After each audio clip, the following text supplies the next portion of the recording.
Hello all of you, welcome back to my channel. मैं आज आप लोगों के लिए लेकर आ चुकी हूँ एक कलेक्टिव रीडिंग, जिसका टॉपिक रहने वाला है जिनके बारे में आप सोच रहे हैं वह आपको लेकर कैसा महसूस कर रहे हैं या कर रही हैं। यानी जिस पर्सन के बारे में, जिस इंसान के बारे में आप सोच रहे हैं, जो आपके दिल दिमाग में है इस वक्त, वो आपको लेकर क्या सोच रहे हैं। ओके, तो ये रीडिंग जनरल है, कलेक्टिव है, सभी ज़ोडिएक साइंस के लिए है, हर उम्र के व्यक्ति के लिए है, टाइमलेस है। जब भी आप इस वीडियो तक पहुंचेंगे, जब भी आप इस वीडियो को देख रहे हैं, आपके साथ तभी रेजोनेट करेगा, फिर चाहे आप इस वीडियो तक कितने भी समय बाद क्यों ना पहुंचे हों। ये एक जनरल कलेक्टिव रीडिंग है, ये बात ध्यान रखिएगा। और खुद को ज़बरदस्ती रीडिंग में फिट इन करने की कोशिश मत कीजिएगा। जितना रेजोनेट होता है उतना ही एक्सेप्ट कीजिए and leave the rest. Okay, हम डाइस का भी यूज़ करेंगे यहाँ पर और टैरो कार्ड्स का भी यूज़ करेंगे। ओके व्यूअर्स, अगर आप इस वीडियो तक पहुँच गए हैं तो डेफिनेटली इसमें कोई ना कोई मैसेज है आपके लिए, तभी आप यहाँ तक पहुँचे हैं। ओके, तो चलिए पहले हम डाइस का ही यूज़ करते हैं। देखते हैं कि जिनके बारे में आप सोच रहे हैं वह आपको लेकर क्या सोच रहे हैं, ये कैसा महसूस कर रहे हैं। मेल फीमेल दोनों के लिए एप्लीकेबल है ये रीडिंग। ओके,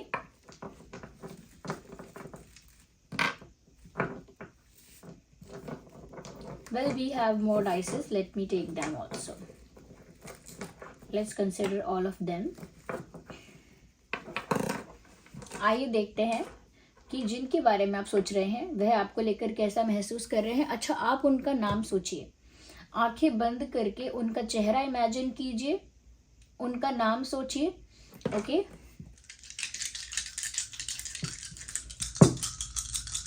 देखते हैं यहाँ पर, थोड़ा पेशेंस रखिए।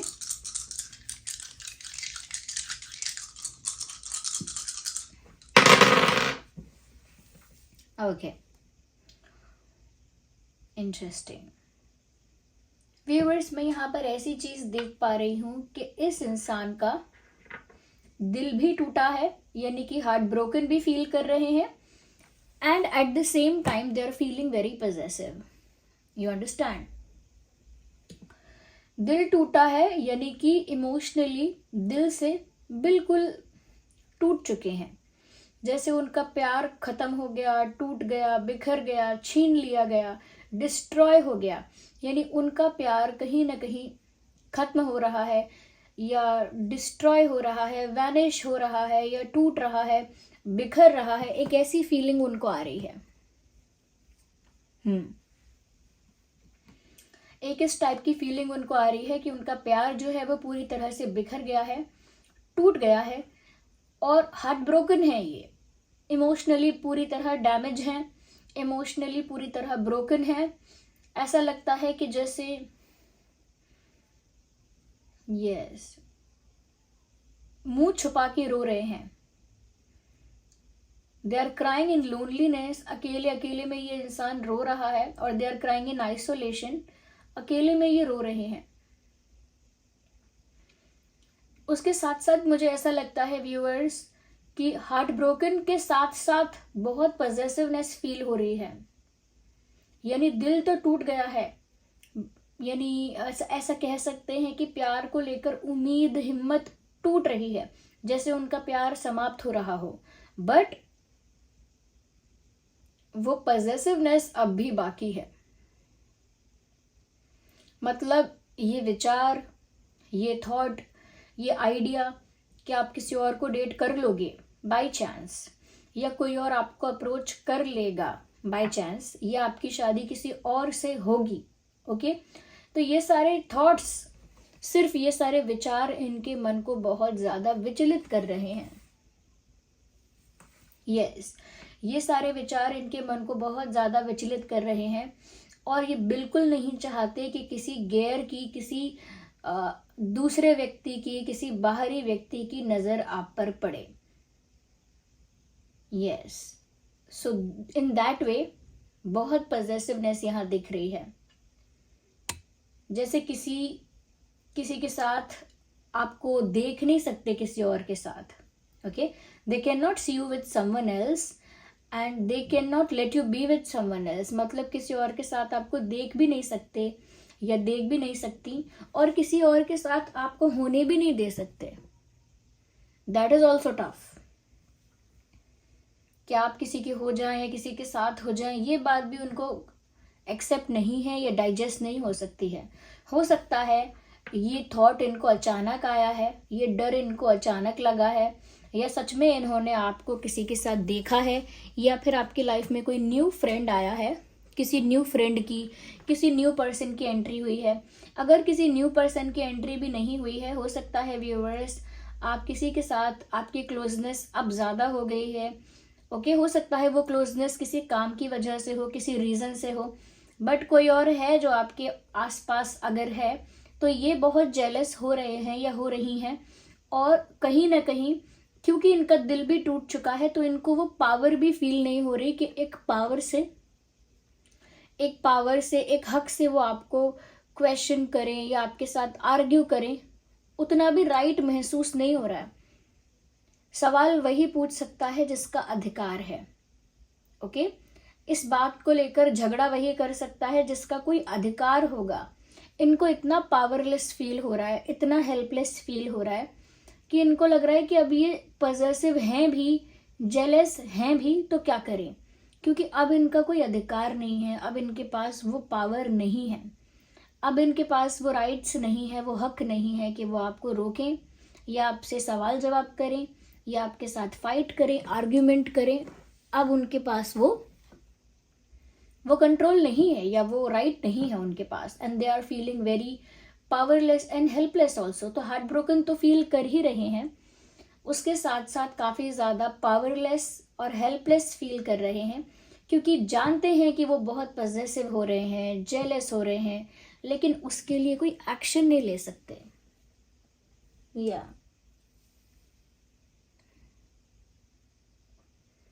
जानते हैं कि वो आपको किसी और के साथ नहीं देख सकते, फिर भी कोई एक्शन नहीं ले सकते क्योंकि अब उतना अधिकार नहीं है. तो पॉजेसिवनेस है, जेलिसी है, हेल्पलेसनेस है, पावरलेस फील करना है, सिचुएशन से अपना कंट्रोल खो देना वैसा, और दिल का टूटना, ये एक साथ इस इंसान को फील हो रहा है.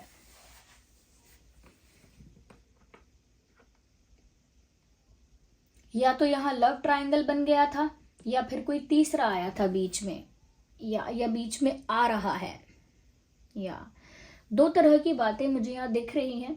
या तो इन्हें डर लग रहा है कि कोई तीसरा बीच में आ गया है और वो आप दोनों के प्यार को पूरी तरह से डिस्ट्रॉय करके मानेगा या मानेगी.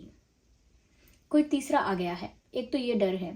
दूसरा यहाँ पर मुझे लग रहा है कि एक लव ट्रायंगल भी है, कि कोई किसी को चाहता है, फिर वो उसको चाहता है, पर वो किसी और को चाहता है. तो मतलब एक लव ट्रायंगल मुझे यहाँ दिख रहा है. हो सकता है एक लव ट्रायंगल यहाँ बना हुआ है, या क्योंकि मुझे लग रहा है कि यहाँ पर एक ट्रायंगल है. अगर लव ट्रायंगल नहीं है तो डेफिनेटली थर्ड पार्टी इंटरफेरेंस है.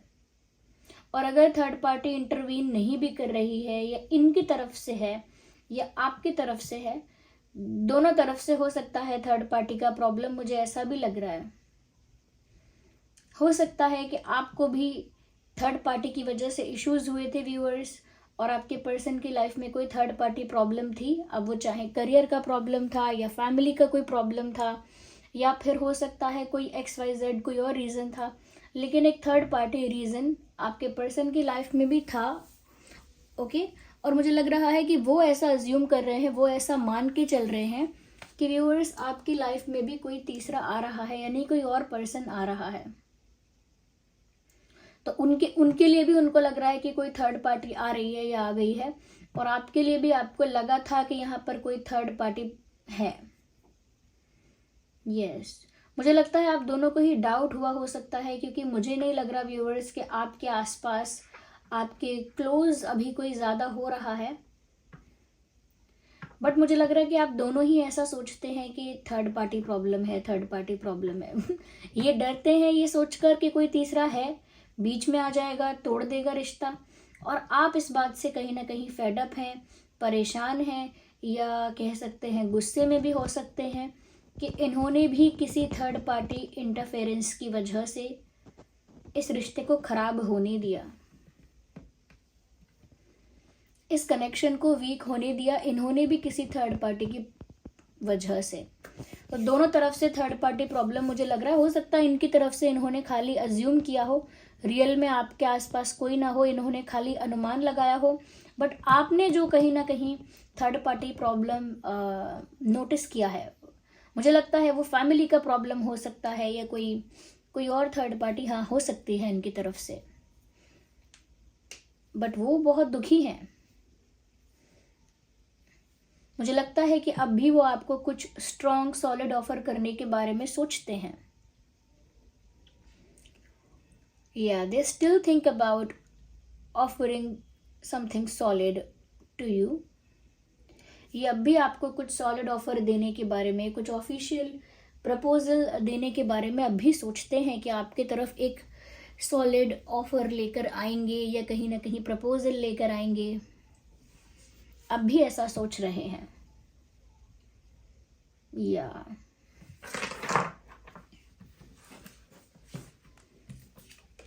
आइए और देखते हैं जिनके बारे में आप सोच रहे हैं वह आपको लेकर और कैसा महसूस कर रहे हैं। Let's see.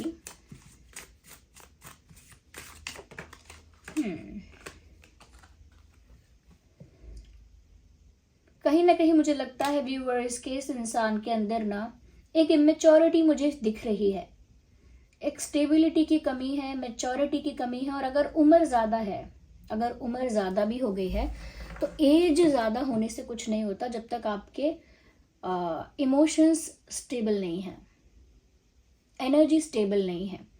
तो मुझे लगता है इनकी भी जो एनर्जी है थोड़ी इमेच्योर है और अनस्टेबल है। मुझे लगता है कि ये इंसान अपना मन नहीं बना पा रहे हैं कि इन्हें करना क्या है, क्योंकि आपकी तरफ अट्रैक्ट तो बहुत हो रहे हैं, आपकी तरफ एक खिंचाव तो महसूस हो रहा है, लेकिन बार बार इनके थॉट्स में फ्लक्चुएशन भी आ रहा है, स्टेबिलिटी नहीं है विचारों में। तो आपकी तरफ अट्रैक्ट भी हो रहे हैं, लेकिन क्या करना है क्या नहीं करना है वो बार बार बातें बदलती रहती हैं। इमेच्योरिटी दिख रही है, अट्रैक्शन है बट विद इमेच्योरिटी। तो उस अट्रैक्शन का फायदा ही क्या अगर इमेच्योरिटी इतनी है यहाँ पे। आई थिंक उनको कोई मेच्योर डिसीजन लेना पड़ेगा। जैसे यहाँ पर वैसा मैंने आपको बताया कि ये सोच रहे हैं कि आपको सॉलिड ऑफर दें, फिर ये दूसरी बातें भी सोच रहे हैं। ओके, उनके पास बहुत सारे आइडियाज, बहुत सारे थॉट्स हैं। तो मुझे लगता है कि डिसीजन तो लेना चाहते हैं, लेकिन अब तक कोई स्ट्रांग डिसीजन पर पहुंचे नहीं हैं। मुझे लगता है कि कहीं ना कहीं इन्होंने आपके आगे काफी ईगो दिखाया था। या ये जो इमेच्योरिटी है ना व्यूअर्स, ये एक्चुअल में इनकी स्टुपिडिटी है। ओके, इन रियलिटी ये इनकी स्टुपिडिटी है कि इन्होंने कहीं ना कहीं आपको पहले ईगो दिखाया, एटीट्यूड दिखाया, और अब जब वो घमंड टूट रहा है तो वो कोई स्टेबल डिसीजन नहीं ले पा रहे हैं। बहुत कहते हैं ना कि हड़बड़ाना और घबरा जाना, और घबरा के हड़बड़ा के कोई डिसीजन न ले पाना, दैट इज देयर कंडीशन। ये कोई फैसला नहीं ले पा रहे। हाँ, मैंने आपको बोला कि ये स्ट्रॉन्ग सॉलिड ऑफर आपकी तरफ लेकर आने के बारे में सोच रहे हैं, तो यस सोचा है, बट क्या ठान लिया कि करेंगे ही ऐसा? क्या पक्का कर लिया? नहीं किया, क्योंकि मुझे लगता है कि इस इंसान के मन में ये बात है कि इन्होंने अपनी एक इमेज बनाई थी, so called attitude egoistic person वाली इमेज। यहाँ पर इन्होंने दिखावा किया है लंबे समय तक कि बहुत इनके अंदर एटीट्यूड है, ईगो है, इनकी एक रेपुटेशन है, इनकी एक पावर है, इनकी एक पोजीशन है, इनका ये है वो है, ब्ला ब्ला ब्ला। इन्होंने कहीं ना कहीं बहुत ज़्यादा आपको एटीट्यूड दिखाया है, टैंट्रम्स यानी नखरे दिखाए हैं। और अब मुझे लगता है कि इनका घमंड टूट रहा है व्यूअर्स, इनका दिल टूटा है, ये दिख रहा है। बट इनको ये जो इमोशनली हर्ट हो रहा है वो इनके घमंड के टूटने की वजह से हो रहा है। यस, आप यहाँ पर अपनी लाइफ से मतलब रख रहे हैं, और अगर आपके आसपास कोई और है भी तो ये जेलस हो रहे हैं। बट आपने ये करके, यानी इनका दिल तोड़ के या डिस्टेंस मेंटेन करके या किसी और के साथ अपनी फ्रेंडशिप को बढ़ा के इनका घमंड बिल्कुल चूर चूर कर दिया है। या तो अब क्योंकि घमंड टूट गया है तो इमोशंस अनस्टेबल हो गए हैं, तो बहुत दुख भी हो रहा है, अकेले में रोना भी आ रहा है, बहुत सारी प्लानिंग भी कर रहे हैं, लेकिन वो प्लानिंग स्टेबल नहीं है, बार बार चेंज हो जाती है। जैसे सुबह उठ के इंसान बोलता है कि आज मैं उनको फ़ोन करूँगा, फिर दोपहर में बोलता है अगर मैं उनको फ़ोन करूँगा तो उनको लगेगा मैं उनके पीछे पागल हूँ, फिर वो बोलेगा, फिर शाम होगी, शाम बोलेगा मैं एक मैसेज कर देता हूँ, अगर उनको इंटरेस्ट होगा, अगर वो अब भी चाहते होंगे तो रिप्लाई करेंगे पॉजिटिवली, फिर मैसेज टाइप करेगा, मैसेज टाइप करके सोचेगा कि अरे क्या पता उनका ही मैसेज आ जाए, मुझे वेट करना चाहिए। यू अंडरस्टैंड, स्टेबिलिटी नहीं है थॉट में कि एक बार डिसाइड कर लिया कि मुझे आज उनसे बात करनी है तो कर लेनी चाहिए, अगर डिसाइड किया है तो। ओके, अगर ऐसा भी सोचोगे कि मुझे अब अगर मैं एक स्ट्रॉन्ग सॉलिड ऑफर उनकी तरफ लेकर जाऊंगी या लेकर जाऊंगा तो वो कन्विंस हो जाएंगे क्या? हाँ, कन्विंस हो जाएंगे लगता है, बट फिर थोड़ी देर बाद सोचना कि फिर मेरी इमेज का क्या, मेरी इमेज तो स्पॉइल हो जाएगी। तो आप ऐसा नहीं कर सकते कि आपको ये भी मिल जाए, वो भी मिल जाए, वो भी मिल जाए, ऐसा भी हो जाए, वैसा भी हो जाए। ये सब कुछ एक साथ नहीं हो सकता। तो मुझे लगता है कि घमंड टूटने का गहरा असर है इनके ऊपर, और आपके आसपास अगर कोई और है व्यूअर्स, कोई दूसरा पर्सन, तो ये जेलेसी, ये पॉसेसिवनेस बिल्कुल बिल्कुल इनको जरूरत थी इस झटके की, ये समझ लीजिए। They needed that shock.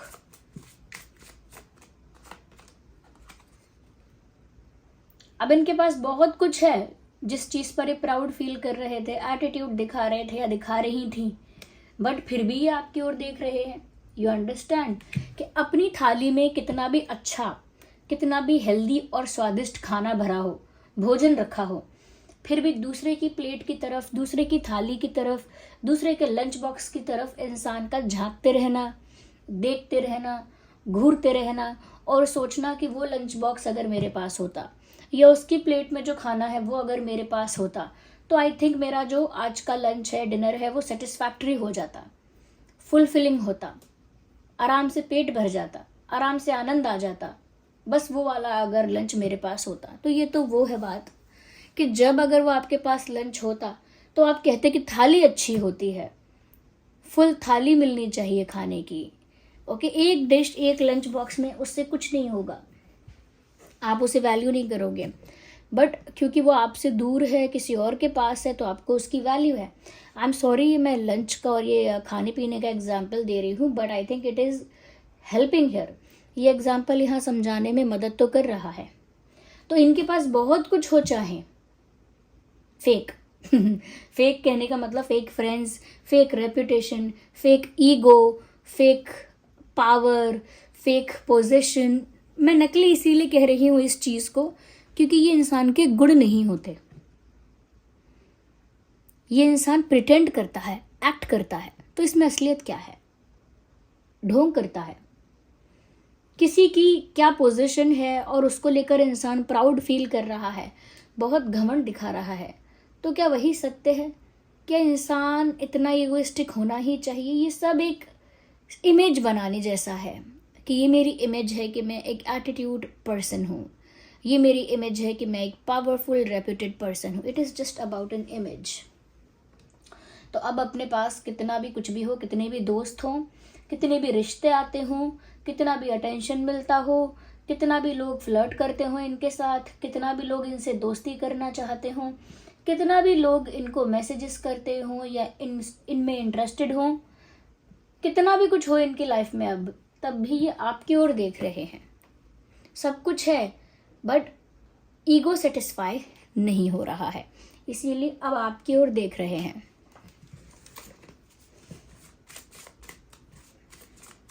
वो क्या कहावत है, हमारी तरफ एक कहावत है कि इंसान को दूसरे की थाली में घी हमेशा ज़्यादा नज़र आता है, यानी दूसरी तरफ हमेशा ऐसा लगता है कि उसके पास जो है वो मुझे मिलना चाहिए, वो तो मेरा होना चाहिए, वो तो मेरा ही है। I deserve that. ओके, देखिए ये कार्ड एक एक्चुअली 2 कार्ड्स हैं, तो मैं फिर से शफल करूंगी। मैं अभी हार्ट ब्रोकन एनर्जी की बात मैंने स्टार्टिंग में की ही थी, और यहाँ पर देखिए 5 ऑफ कप्स का कार्ड अनफोल्ड हो रहा है। ऑल्दो मैं कंसिडर नहीं करने वाली क्योंकि 2 कार्ड्स आए हैं, बट देखिए ना 5 ऑफ कप्स का कार्ड यहाँ पर नज़र आ रहा है, जिससे पता लग रहा है कि yes they are definitely heart broken, सच में हार्ट ब्रोकन है। और पीछे 5 ऑफ सॉर्ड्स का कार्ड है। मुझे लगता है कि बहुत ज़्यादा ईगो की वजह से ये अपने पैर पर कुल्हाड़ी मारे हैं, और इनका घमंड जो टूटा है वो अपने पैर पर कुल्हाड़ी मारने से टूटा है। या अगर आपके पास अगर पार्टी में जाने के इनविटेशंस आते रहते हैं और आप बार बार ईगो की वजह से, घमंड की वजह से ऐसा कहते रहते हैं, नहीं मुझे नहीं जाना किसी की पार्टी में, नहीं मैं नहीं आ सकता किसी की पार्टी में, या मेरे पास टाइम नहीं है किसी की पार्टी में आने के लिए, फिर एक दिन ऐसा आएगा आपको कोई इन्वाइट ही नहीं करेगा। तब आप ये बात नहीं बोल पाएंगे कि मुझे नहीं आना आपकी पार्टी में, मेरे पास टाइम नहीं है पार्टी में आने का, आई एम नॉट श्योर कि मैं आ पाऊंगा कि नहीं। तब इनवाइट ही नहीं करेगा कोई, तो आप ये कहेंगे किससे? यानी अपने पैर पर कुल्हाड़ी मारेंगे। अपनी जो इमेज आप बना रहे हैं वो कल को आपके लिए प्रॉब्लम बनेगी। आपका घमंड उसी प्रॉब्लम से टूटेगा, जो आपने क्रिएट किया है ना, वही चीज़ आपका घमंड तोड़ेगी और आपका दिल भी तोड़ेगी। दोनों चीज़ें टूटी हैं इस इंसान की। मैं पता नहीं क्यों ये कार्ड्स रीड कर रही हूँ, आई थिंक कुछ मीनिंग है इसके पीछे, वरना मैं 2 कार्ड कंसिडर नहीं करती हूँ। जो हमें देख रहे हैं काफ़ी टाइम से वो जानते हैं that I do not consider 2 cards eight the same time. 2 cards एक साथ पिक नहीं करती हूँ, but here I think it was needed. यहाँ पर ऐसा लगता है शायद ज़रूरत थी इस चीज़ की, या तो मुझे लग रहा है एक फ्रस्ट्रेशन है, हार्ट ब्रोकन एनर्जी है, और एक इनसिक्योरिटी है या जेलेसी है, पॉजेसिवनेस है पर है, और घमंड टूट गया है। तो घबराहट तो नहीं है, लेकिन हड़बड़ाहट है। ओके, किसी को झूठ बोलते हुए पकड़ लो, चोरी करते हुए पकड़ लो, तो कैसे हड़बड़ा जाता है, बिल्कुल वैसे हड़बड़ाए हुए हैं। कोई सिंपैथी दिखाने की जरूरत नहीं है व्यूअर्स। इनका घमंड इनको थोड़ा हम्बल बनाएगा पहले, उसके बाद आप सिंपैथाइज करना। अभी कोई जरूरत नहीं है, इस इंसान को ऐसे ही छोड़ो अभी, मतलब इनको इनके हाल पे छोड़ो अभी। ऐसा नहीं है कि इनको कोई हीलिंग चाहिए इस समय। इनका घमंड टूटा है, इस वजह से शॉक भी लगा है, फिर क्योंकि आप किसी और के साथ हो तो पॉजेसिवनेस भी फील हो रही है, दिल भी टूट रहा है। ओके, जब आप साथ में थे तो वैल्यू नहीं की, आप दूर से देखकर सोच रहे हैं कि आप उनके पास होने चाहिए। ओके, और आइडियाज जो आ रहे हैं, थॉट्स जो आ रहे हैं, डिसीजंस जो भी लेना चाह रहे हैं, वो स्टेबल नहीं है, बदल रहे हैं बार बार। वैसे तो ये रीडिंग सभी ज़ोडिएक साइंस के लिए है, but Aries, Leo, Sagittarius, Gemini, Libra, Aquarius, cancer, Scorpio, Pisces, ये कुछ साइंस हैं जो आपके लिए या आपके पर्सन के लिए एप्लीकेबल हो सकते हैं। वैसे तो ये रीडिंग सभी ज़ोडिएक साइंस के लिए है। Thank you so much viewers for giving me your precious time. चलिए मिलते हैं फिर अगली रीडिंग में, तब तक के लिए bye bye family, love you all, bye bye, take care.